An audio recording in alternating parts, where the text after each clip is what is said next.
Blog Talk Radio.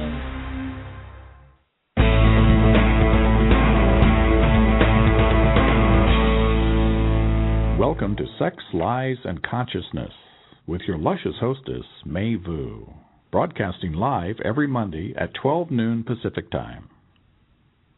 Hello, everyone. This is May, and I have a very special guest with me today. We are talking about, what are we talking about? We're talking about having orgasm by ourselves with our hands and not using any mechanical device and not, leaving that up to a man or a thing to help us get there. I always had this assumption that that everybody, masturbates. Every woman masturbates, and every woman play with themselves with their hands since they were 13 or 14, like I did. But recently, several women have come out to tell me that they either never play with themselves, or if they do, it's always with either a person or with a device, but never with the simplicity and the intimacy of just the hands. So today I have with me my friend KM. She's going by Initial today, and she wanted to share this beautiful experience that she just experienced just about a month ago with herself, her triumph in achieving her first orgasm with her hand. No apparatus, no big electrical powered vibrator.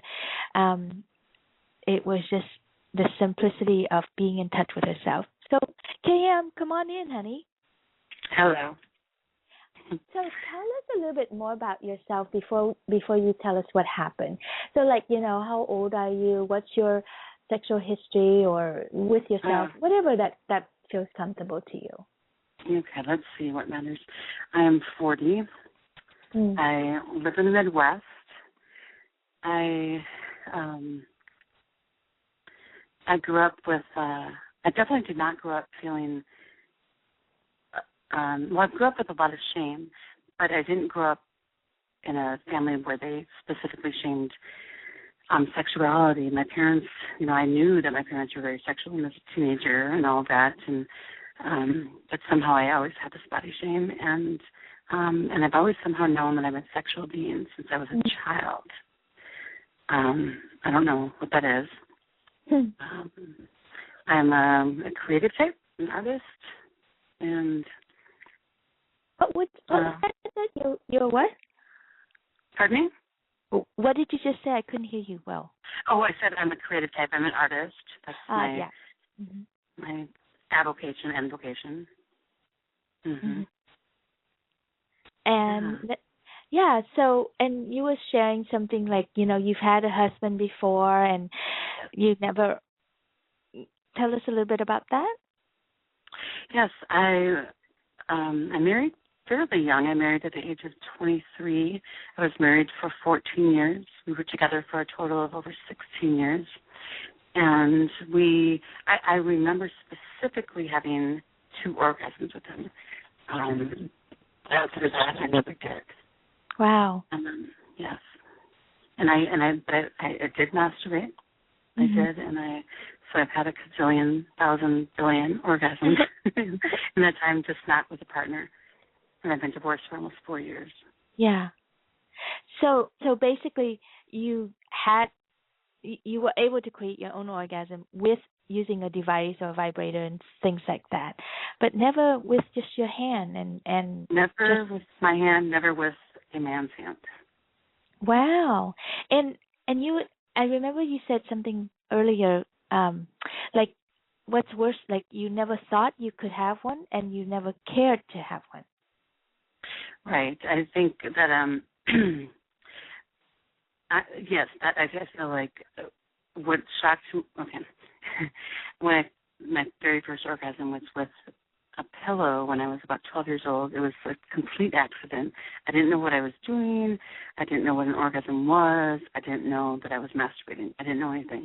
And it was a complete accident. All of a sudden, something overpowered me, and it was amazing and beautiful. And then and I repeated it again and again and again for years to come.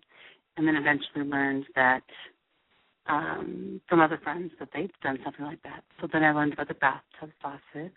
And then when I was about 19, I experienced a back massager when I was house sitting for someone. Tried that, worked. Jacuzzi tubs, the hot tubs at pool, like hotel places and all that. So it was always just these powerful devices. And after that, I mean, I was hooked in the vibrator after that. And then and then I realized when we get into the other part of the story that I realized I hated when men would tell me that that's cheating, that's not fair, or men that would tell me, oh, I'm such a good lover and I know what to do, and I just did not appreciate it because I knew what worked for me and that's all I cared about. We're going to divert from the conversation, but because this is pretty interesting. So you actually have men say to you that when you use other devices or other things that get you off, that they're like actually competing with that, like right. it's not fair. And that's what I always thought. I would just be like, I would usually just brush them off and think that, well, you have an insecurity, and but I also, which I don't think I told you before, I also never used a vibrator in the bedroom either. So I just plain old didn't have orgasms with partners at all, ever. What a shame. Ever. It's like, okay, we're going to have to turn to this day, I think there's been, one outside of my ex-husband. So. Right. So no clitoral orgasm and no vagina orgasm. No. I mean, it doesn't mean I didn't like sex. I did. Yeah. I just kind of removed that from the scenario. I thought it was too, I don't know, too big of a deal and too shameful or something for me. Wow. So too big of a deal to what? To make a man slow down enough to give you an orgasm, or to make space in play so that you can play with yourself and reach orgasm? Well, I will tell you that someone said to me once, a man that I was dating, he said, so, I don't remember his words exactly, but he said something to the effect of, so you don't think that you're worth 15 minutes, and, or more. But I said, I don't. And so I would never, even if a man would try. So it's a double-edged sword. I kind of turned it in on myself. Yeah. I wouldn't even let someone try. I was just like, I'll deal with my orgasms on my own time, and I'll just kiss and make out and please him and our time together. So. Yeah. So then sex to you was like really. It's not really sex for you. It's really sex for the man. And like when you say you like sex, what do you like about it then? In that situation. Oh well, I love it because to me it's always been a sacred act. There's some kind of I love penetration. It makes me feel like I'm in touch with the universe somehow, even if I'm with a partner that I'm not in love with. Yeah. However, the best sex to me is sacred sex. Is when you feel like you're touching souls and all that. But I liked it, but I did use it as it almost felt a little abusive to me because I felt that, quite frankly, I felt that if I were to orgasm with a man, that I was going to bleed to death, metaphorically. I don't know where that comes from. I don't know why I feel that way. And I'm even forgetting that we're on the radio right now because I feel like I'm talking to you privately. That's the way I felt. I felt like I would bleed to death. And I just was not willing to die to someone else. Wow. That is amazing. I'm pretty sure that other women out there probably have some level of thinking like this. I know it sounds a little crazy, but stuff like this happened. Like I remember when I was pregnant, 7 months pregnant with my daughter, I literally had this thought of like, oh my gosh, I'm gonna have to break my body break it open to get this child out, rather than Yeah. that there's a way that it could be easy. Like somewhat, I don't know where these thoughts come in, and I'm pretty rational and very, foot on the planet and everything. And I was flabbergasted with myself for thinking that. I was like, wow, where did that thought come from? And I actually had to do like a ceremony with my girlfriends to like reassure myself that that's not true. That was just some crazy thought that entered my brain. Mhm. Yeah. So you had. Go ahead. Oh, I was just going to say that I'm not rational like you. I'm very irrational. I'm very emotional. I'm on that type. So you might have even more crazy thoughts than I do. Yes. I get my feelings hurt very easily. Yeah. Mm-hmm. Okay, so combining between, random thoughts that come into your brain that like tells you crazy things about orgasm, and then a low level of self-confidence to really take some time, take some space so that you can achieve orgasm. So you've just never really have an orgasm with a man. Right. And then, and when it's privately, you would have it with devices and things, but never with yourself. So now tell us about your experience. Like, how did you even, if that was never an interest to you, how did you even start playing down there and the whole story there? So about my breakthrough? Yeah. Okay. Well, first I'll say that, and for the record, I've masturbated a lot, like almost daily since I was 12. And and then I also need to just add one little part of this story is that my genitals, my clitoris is larger than normal. It's it's definitely on the end of a larger clitoris. And when a boyfriend pointed it out, I have to say that explains everything, because I was so envious of you when you say, when I was 12, I was rubbing against a pillow and it felt so good, and I got off, and I'm like, my clitoris is not that sensitive. I could never get off on anything. I'm so jealous. Oh, yeah. Well, I was notified when I was about 19, my first sexual partner, who told me that my clitoris was large, and then I became immediately ashamed. Oh, and, I hate that. And I spent years talking to doctors. I wanted to have it reduced, all that stuff, and it was pretty extreme for me. But then I realized, okay, so in my well, a friend of mine also explained to me too that my personality is so much like my clitoris that I am this kind of person that likes to wants to be behind the scenes, but it's definitely peeking out all the time. So wait. The phone got kind of wonky. I want to make sure we capture that. She said that you're like your clitoris. And how are you like your clitoris? Oh, no, it's a he. And he told me that I am just like my clitoris, that my personality is just like it. I'm very social. I'm very active on social media, yet I'm this kind of shy, reserved person. So my clitoris is supposed to be hidden. That's the way I see it. And it's also a private, quote-unquote private part. Yet I wear my heart on my sleeve. And I wear my interests on my sleeve. And my clitoris cannot be hidden because it is, it can almost be hidden, but when it's aroused, it's not hidden. I'm one of those rare people that some consider me very lucky. And I'm not sure what I consider myself, having this clitoris that's larger than the average person. So, anyway, but I want you to understand that plays a lot into this role of my sexuality and touching myself and, because of wanting to honor my body. So then my experience was that a few weeks ago or about a month ago, I had a sleepless night, and around the early hours of the morning, I was laying in bed, looking out the window at the stars, pretty peaceful. I was touching myself kind of in a comfort manner, like a lot of people do. I was not trying to arouse myself or anything. It was just, just my hands was there as comfort. Mm-hmm.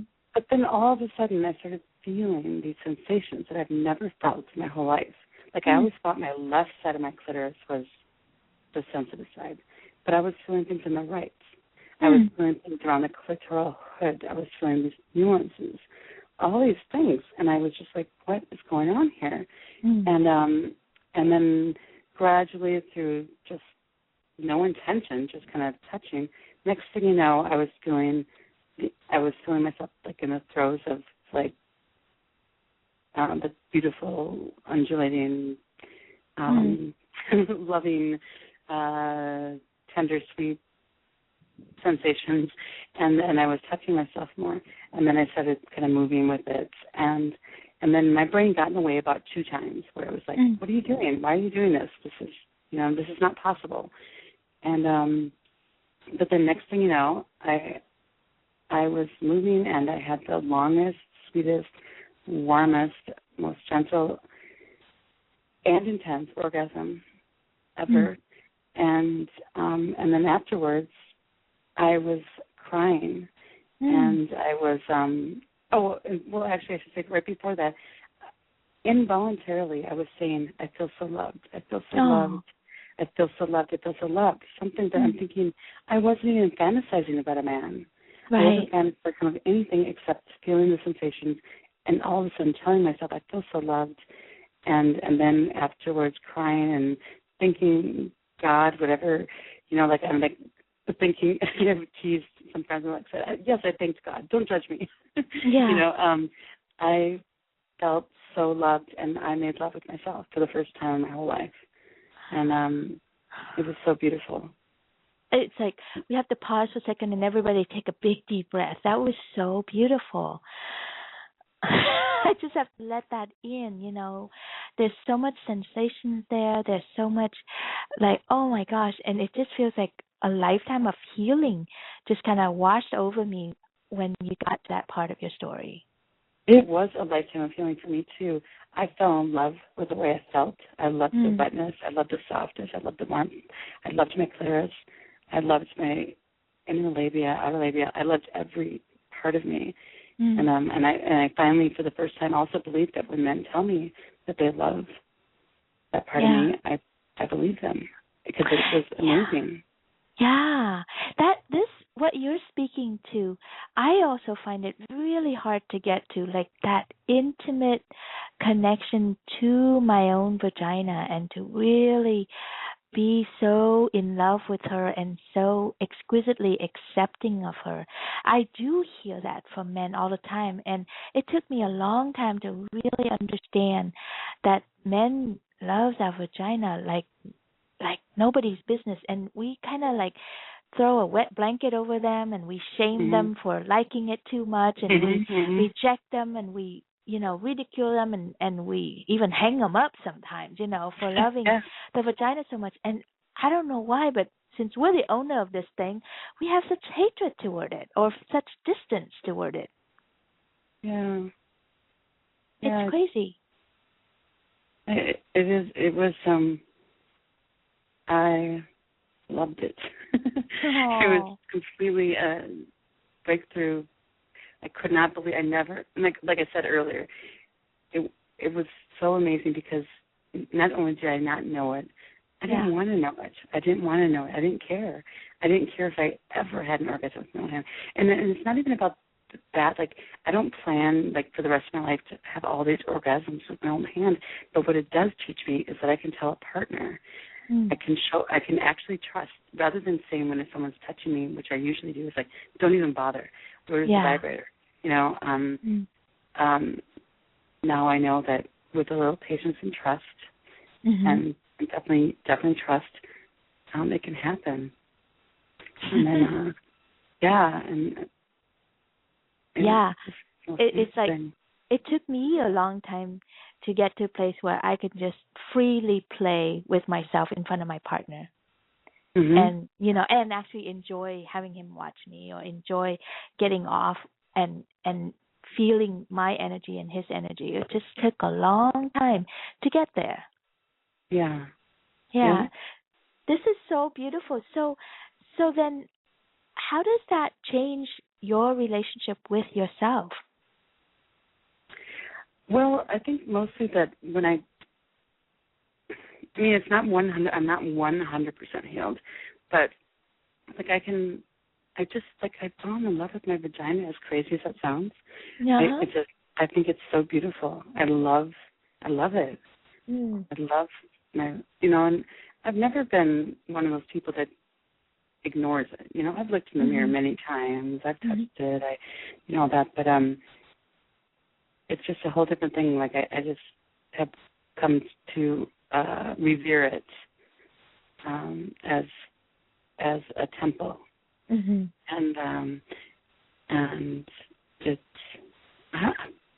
it's just beautiful. And I look forward to trusting someone else with it, believing that they love it. Well, it's one of those things. You can't trust someone else with it unless you can trust yourself with it. And that's what I hear, is that you got to a place where you trust yourself with your own vagina, your own clit, and your own orgasm. Absolutely. Because, I will never not enjoy using a vibrator or jacuzzi tub jets. Those are pretty fantastic for intense orgasms and fast and repeated ones. But this definitely showed me that it was a little self-love and patience and kindness and gentleness. I can enjoy beautiful orgasms with somebody touching me or with their mouth. Yeah. Did it take you a long time to do that? Because I know for myself, if I use a vibrator, I don't know, more than 3 times or 5 times in a row, my area gets a little numb, and it actually takes me longer to use my hands to get me off. So I actually now have to be vibrator free. I agree with that. I would think I would need to be vibrator free for at least a day, maybe 2 or 3 days, to be able to appreciate, something more slow and analog, if you will. And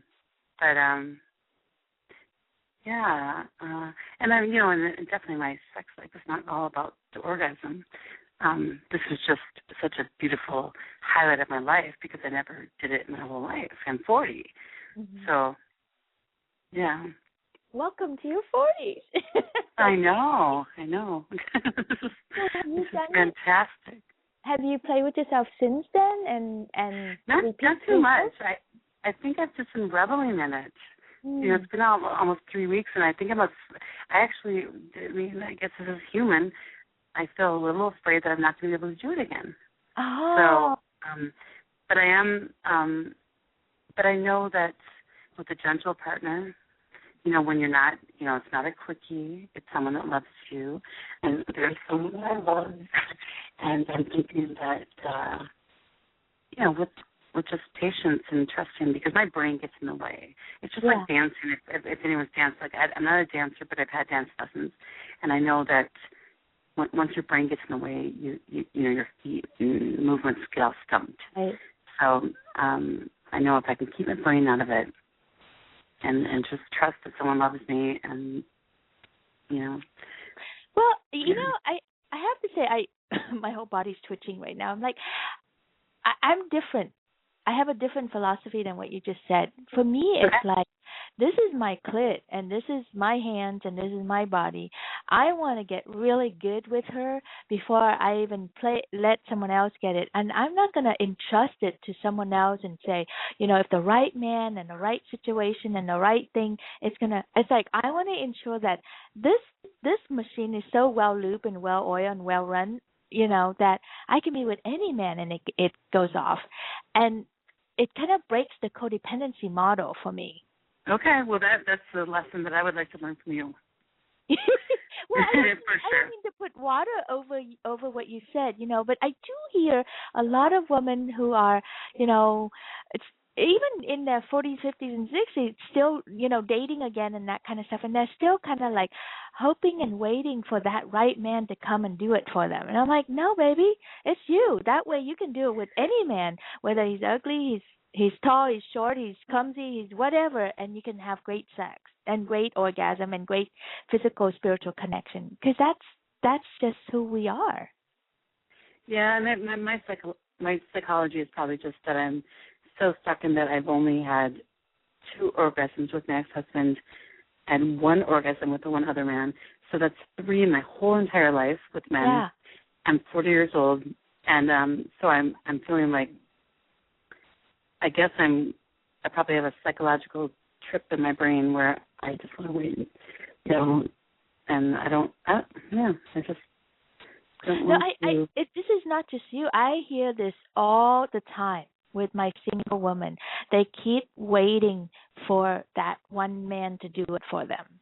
And let me tell you, they wait a long time and lots of pain. And it's not that I want him to do it for me. I want to feel safe, like even if it's me doing it for myself. I just want to find a man that's worthy of me, letting go like that. And because I just, I don't know.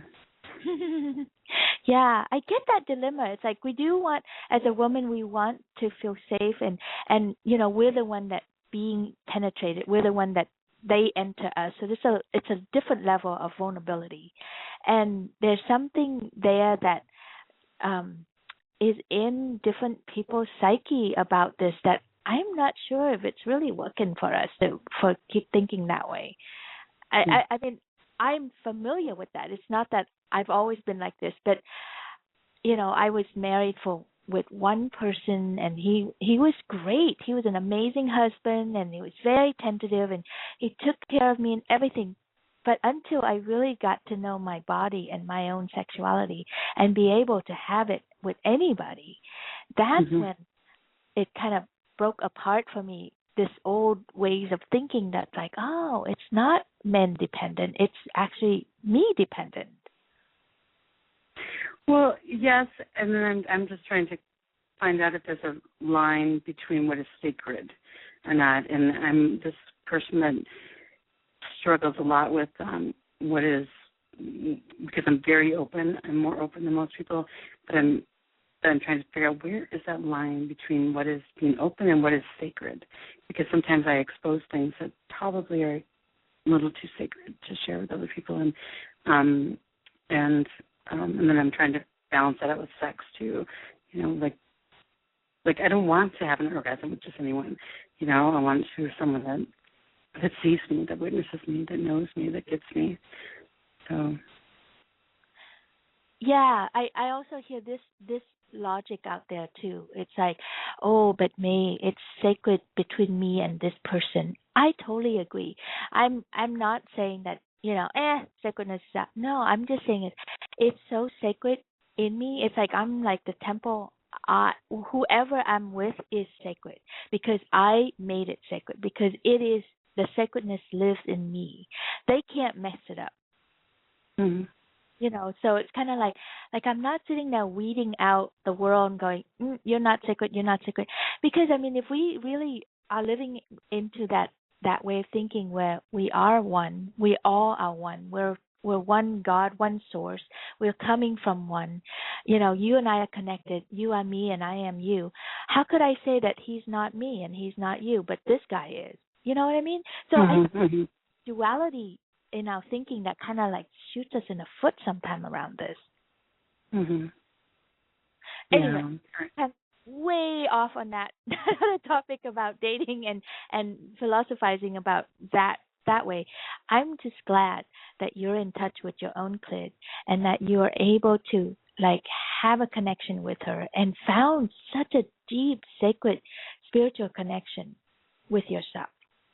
Absolutely. I do see for the first time in my life, I honor the sacredness of my female genitalia, and I see what can happen, and I love it. So I demand other people to love it the same way, or to honor it anyway. Yeah, and what I know is that once we treat ourselves at a certain level, it just happens. The rest of the world just follows suit. Mm-hmm. You don't have to demand it. You can just like, oh, well, of course. Now you're going to start attracting, love you, and create that kind of space for you. Yes.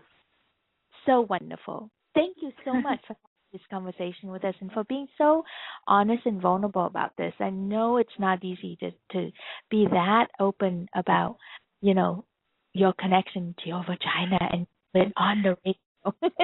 It's just not at all. Thank you for your courage and your vulnerability. Thank you, May.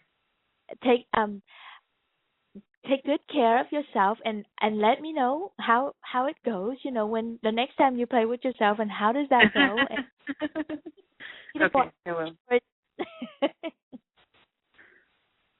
Okay.